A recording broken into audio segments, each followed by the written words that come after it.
नमस्कार मित्रांनो, आपण पाहतात न्यूज मराठी आणि आता बातमी आहे कोडीत येथून श्रीनाथ म्हस्कोबा आणि जोगेश्वरीचा यात्रा उत्सव वीरमध्ये सुरू आहे।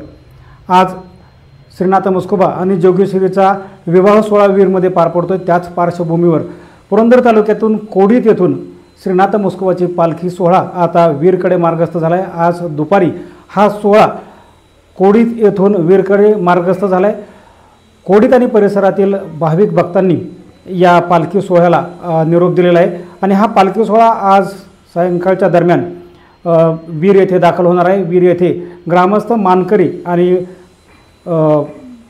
देवस्थानच्या वतीनं या पालखी सोहळ्याचं स्वागत केलं जाणार आहे आणि यानंतर आज रात्री वीर येथे श्रीनाथ म्हस्कोबा आणि देवी जोगेश्वरीचा विवाह सोहळा पार पडणार आहे। या विवाह सोहळ्यासाठी राज्यातील अनेक भागातून भाविक भक्त त्या ठिकाणी येत असतात। त्याचबरोबर पुरंदर तालुक्यातील काही गावांमधून, त्याचबरोबर बारामती तालुक्यातून काही पालख्या या वीरमध्ये येत असतात। त्याचबरोबर सातारा जिल्ह्यातील वाईमधून देखील पालखी वीरमध्ये येत असते।